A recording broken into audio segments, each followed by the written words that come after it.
Halo semuanya, perkenalkan nama saya Tasya Nafwita Maheswari dengan NIM G1D1250075. Di sini saya akan menjelaskan apa sih itu stunting. Mari mengenal stunting. Apa sih itu stunting? Stunting adalah masalah kurang gizi kronis yang disebabkan oleh asupan gizi yang kurang dalam waktu cukup lama akibat pemberian makanan yang tidak sesuai dengan kebutuhan gizi. Stunting dapat terjadi saat janin masih dalam kandungan dan baru nampak saat anak berusia 2 tahun. Stunting dan kekurangan gizi lainnya yang terjadi pada 1000 hari pertama kehidupan tidak hanya menyebabkan hambatan pertumbuhan fisik dan meningkatkan kerentanan terhadap penyakit, tetapi juga mengancam perkembangan kognitif yang akan berpengaruh pada tingkat kecerdasan saat ini dan produktivitas anak di masa dewasanya. Ciri anak yang mengalami stunting. Yang pertama, ada tinggi badan anak lebih pendek dibanding teman seusianya. Yang kedua, berat badan cenderung sulit naik, sering sakit, dan tampak kurang aktif. Yang ketiga, ada perkembangan kognitif dan kemampuan belajar dapat terhambat. Penyebab stunting. Faktor penyebab stunting ada yang pertama, asupan gizi ibu hamil dan balita yang tidak adekuat. Yang kedua, ada praktek pemberian ASI eksklusif dan MPASI yang belum tepat. Yang ketiga, ada infeksi berulang seperti diare dan ISPA, serta sanitasi lingkungan yang kurang baik. Yang keempat, ada kurangnya akses dan pemanfaatan layanan kesehatan seperti ANC, imunisasi, serta pemantauan tumbuh kembang.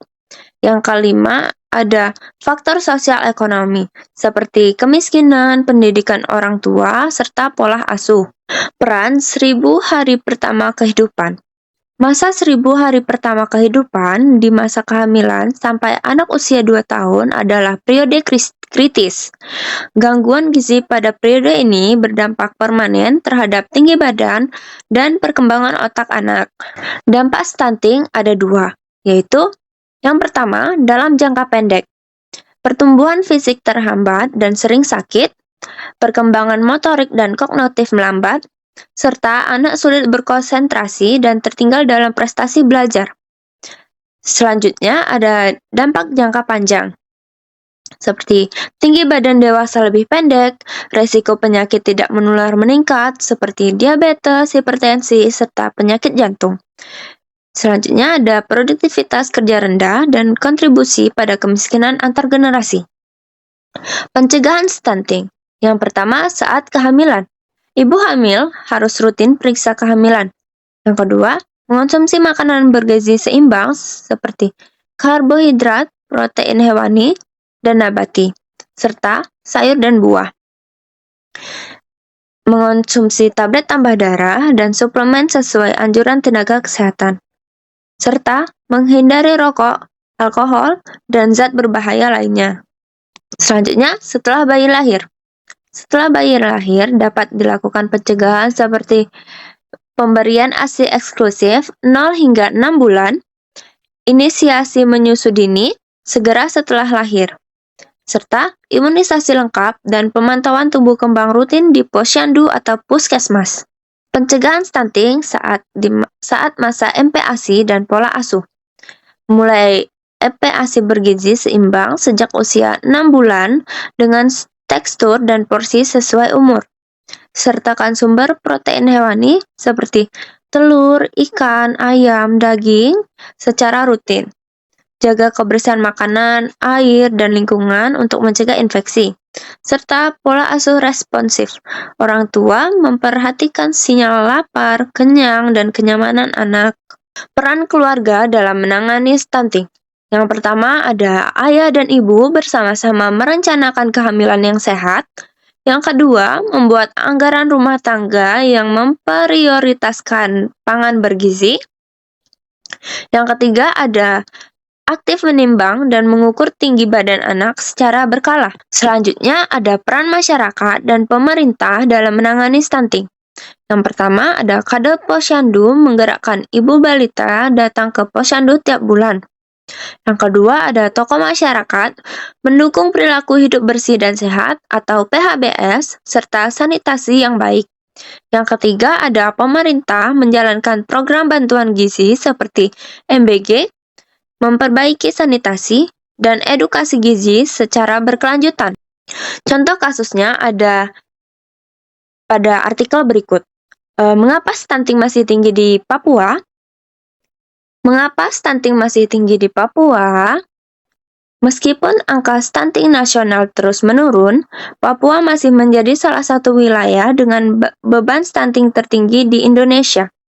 Analisis Survei Status Gizi Indonesia atau SSGI pada tahun 2022 menunjukkan hampir 30% balita di Papua mengalami stunting, jauh di atas rata-rata nasional. Stunting adalah kondisi gagal tumbuh pada anak akibat kekurangan gizi kronis dan infeksi berulang, terutama pada 1000 hari pertama kehidupan. Di Papua, sekitar 3 dari 10 anak di bawah 5 tahun tercatat mengalami stunting, menandakan masalah gizi dan kesehatan yang serius. Kondisi ini mengancam kualitas sumber daya manusia di Papua pada masa yang akan mendatang.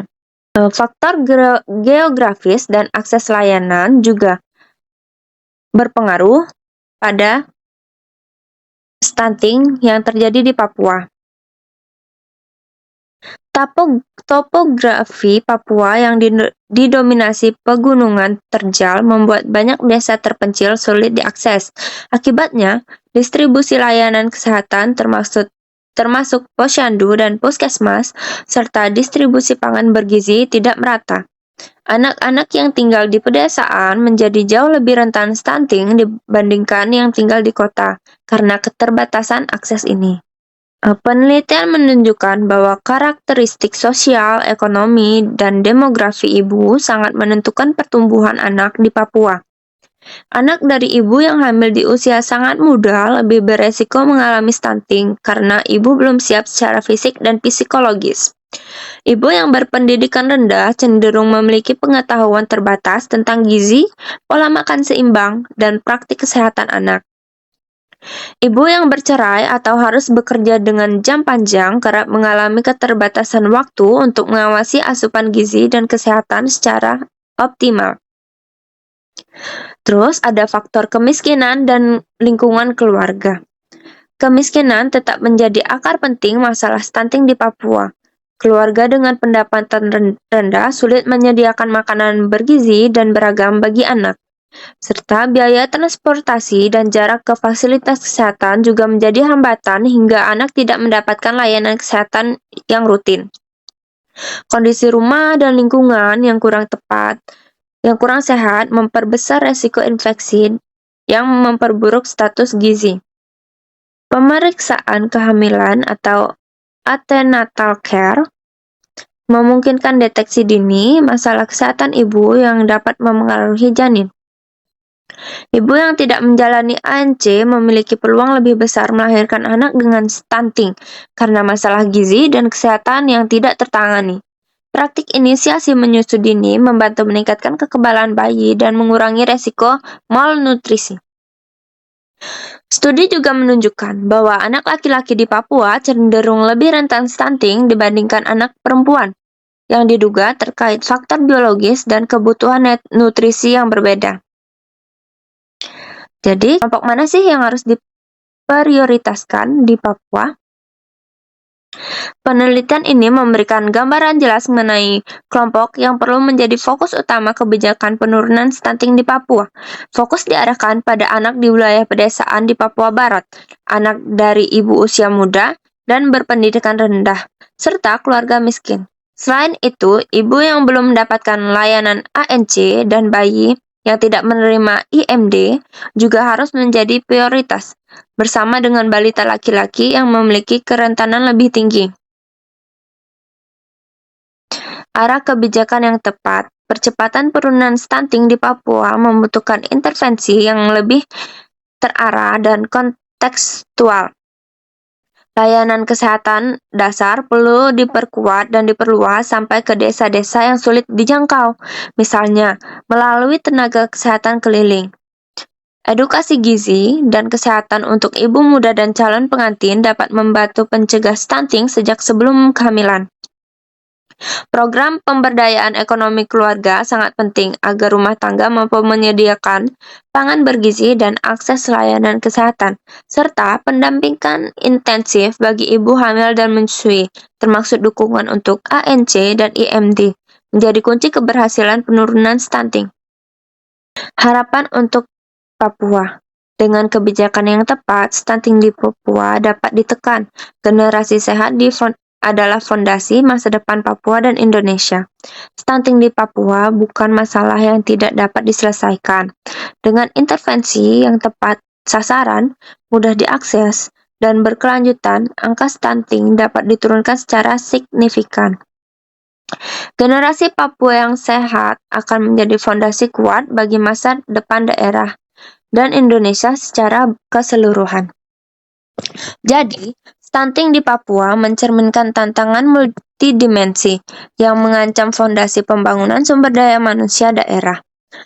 Dengan prevalensi hampir 30% pada balita akibat ketimpangan geografis ekstrim, kondisi ibu rentan, seperti usia muda, pendidikan rendah, status perkawinan yang tidak stabil, serta kemiskinan struktural, serta akses layanan kesehatan primer seperti ANC dan IMD yang minim.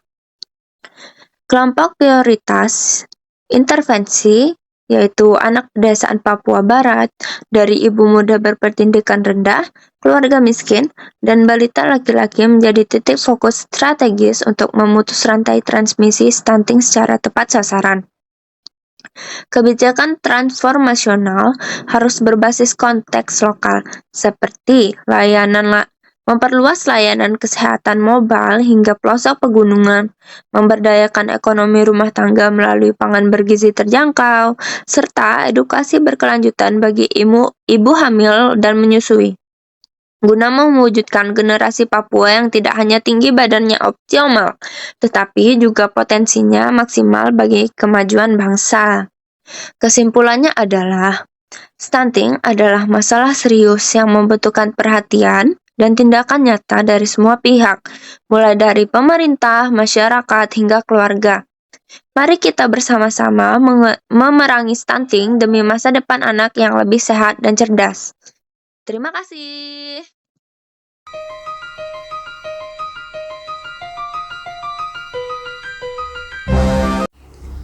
Nah, jadi itu dia penjelasan tentang stunting dan cara pencegahannya. Mari kita melawan stunting dan mulai hidup sehat sejak dini dengan cara makan makanan yang bergizi. Terima kasih, thank you for watching. See you guys.